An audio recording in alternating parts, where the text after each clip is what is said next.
Everyone, welcome back to Instant for Monday. That's right, it's Monday. We're gonna clap a little bit. Ooh, we should clap too much. I know, we do have clap. a giant bummer of a story to kick off your week here. Yeah, this could be the most Monday story of all time, and it involves Fire Emblem, 3 Houses. Yeah, the tactics game has only been out for a few days, but there's already a lot of controversy over one of its voice actors. Yeah, Lawrence, tell us more. This involves voice actor Chris Niosi, the voice of Byleth, who is the game's main protagonist, so kind of a big deal. Sort of. Main protagonists in Fire Emblem don't tend to say much. Usually when they get critical hits, they shout a phrase or they grunt or oos or ahs. Typical JRPG hero, they're kind of taciturn most of the time. Anyway, Niosi's done a lot of voice acting over the years, a lot of big name franchises. He's voiced Byleth in the mobile Fire Emblem Heroes, as well as worked in games like Octopath Traveler, along with the Pokemon and Sailor Moon games. He's gotten around, but it looks like all of that has come to a screeching halt. Nintendo says it's going to remove Niosi from Fire Emblem 3 Houses after a number of allegations of abuse from former girlfriends and others. He's already been replaced in Fire Emblem Heroes with another voice actor, Zach Aguilar, and in a statement to the media, Nintendo says it will do the same in Fire Emblem 3 Houses. Yeah, Nintendo said, quote, "After assessing the situation, we decided to re-record the characters' voiceovers in Fire Emblem 3 Houses and Fire Emblem Heroes with another actor. New voiceovers will be included in a future patch." All this went down after a number of Niosi's ex-girlfriends, former friends, and colleagues have come forward with a number of abuse allegations, ranging from anger issues to improper sexual contact. One former girlfriend called him, quote, "an emotionally abusive asshole who had no respect for my bodily autonomy," end A quote. former friend and partner, Tara Welker, posted on Twitter calling Niosi, quote, "sexually coercive," and later said on Tumblr that he was abusive towards her. For his part, Niosi apologized on his Tumblr, saying that, quote, "I have horribly mistreated and abused friends, colleagues, and even my significant others." He went on to address some other stuff, right, Lawrence? Yeah, he actually issued separate apologies to individuals. It's a really long apology. It's a very long and Credit very to him for exhaustive doing that. apology. Some people say it's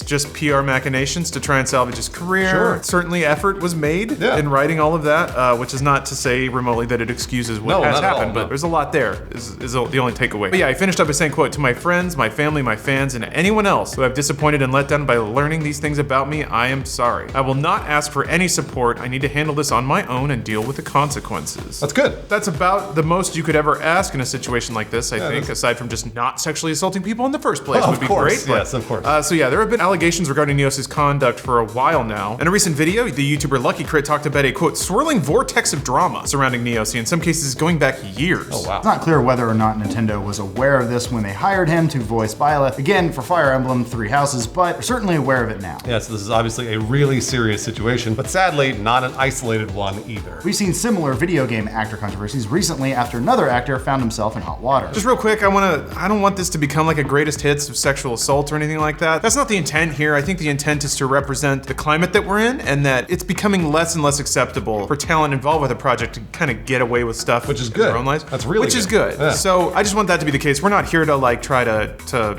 revel in the terribleness of any of this. Pick a side, you coward. I said I wasn't gonna make any joke. I'm trying to be as like in the middle of this Yeah. one as possible because I'm a I'll pick a robot. side on that. We should never sexually assault people. How about that? There's your inside gaming Someone's gonna hot fight take. you on it.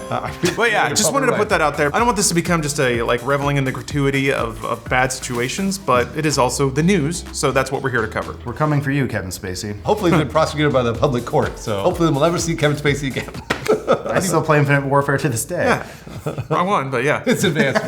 Earlier this year, Sega pulled the Yakuza spin-off game Judgment from shelves after one of the game's actors, Pierre Taki, was arrested on cocaine charges. That is a major no-no in Japan, and the design of Taki's character was eventually changed, and a new version was released earlier this month. We've seen this in other entertainment too, where an actor or musician is disgraced or charged with major crimes, and it has ramifications for the person's work. Reruns of The Cosby Show were pulled from TV last year after Bill Cosby was given a guilty verdict in his sex assault trial. And some radio stations dropped Michael Jackson's music earlier this year after the documentary Leaving Neverland revived allegations of pedophilia against him. What about R. Kelly? How's he doing, Lawrence? Oh boy. Somehow worse than usual. Long been accused of sexually abusing underage girls, R. Kelly saw his music removed from a number of streaming services. So yeah, Uplifting Monday, here's your cup of coffee. More and more we're seeing talent in games getting scrutinized the same way that talent in other forms of media has been. Again, a good thing. If a company's gonna bring you on, they have to make sure that you're not gonna be a liability to their bottom line, which is attracting a lot of negative attention and negative publicity toward the product that you're representing. So, nobody wants to be the game that gets dogpiled on social media or starts trending on Twitter for the wrong reasons. Yep. Sony even cited that fear specifically when it implemented new in-house standards on sexually explicit content in PlayStation games. A Sony official told the Wall Street Journal that the new guidelines were partly due to the concerns over the Me Too movement, and the official said that Sony was, quote, concerned the company could become a target of legal and social action. Nintendo hasn't done anything like that in terms of limiting sexual content on the Switch. In this case, though, it looks like they're trying to head off the controversy as quickly as possible. Probably, they don't want to get the social media dogpile. So could Nintendo pull Fire Emblem from digital and physical shelves, Probably not, but it's a safe bet that they're going to get those Byleth voice lines recorded sooner rather than later. Meanwhile, the game has been doing really well after releasing last week. According to early reports in the UK, it's setting some records for the franchise, right, Lawrence? So yeah, the publisher GamesIndustry.biz, Christopher Dring, tweeted that it's #1 on the UK charts in its opening week. Bizarrely, UK still releases retail data. They're like the only region that still does it. So. We always use it. I know, it's fantastic. It sold almost twice the launch sales of Fire Emblem Awakening back in 2013, so for some reason, Fire Emblem is a big deal. Keeps selling gangbusters, it's like Nintendo's really popular mobile property. Who knew of all the things to get really popular? Hey, if people like it, let them buy it. At this point in the story, this is typically where we maybe get into more analysis and opinion that doesn't belong here. I'll say that much. I do think it's really smart of Nintendo to try and get ahead of this before it becomes a major issue that could hurt their sales, could hurt their company, etc., etc. I think it also is good that Chris Niosi apologized as well. As a observer, I am looking at this from corporate speak. It is a company that wanted to avoid any sort of PR nightmare, and they made a decision that basically will help them financially in the end. So if you have any questions why they did it, there's no morality in business. It's just yes or no. Do you like money? There should be morality. A little bit, right? We're in capitalism, whatever late game dystopian capitalism. The market is the one that implies the morality. Luckily, they haven't completely forgotten their morality because stuff like this would be an issue. I guess the only analysis we can offer is, hey gang, don't sexually assault anyone today. Or tomorrow. Or tomorrow, yeah. Or ever. Just don't do it. Today's episode is sponsored by not harassing people. Yeah, keeping your hands to yourself. Hey, when's the last time you thought about Jesus? Cut that part. Cyberpunk story. That means it's time for Cyber Humps on Hump Day. It's all upgraded now. Yeah. So Cyberpunk is causing waves again, but it's not like, cool retro waves. No, these are not cool. This is a recurring thing with this game. Some amount of controversy, but this time it's due to the inclusion of religion, which always makes people just a little bit testy. Yeah, so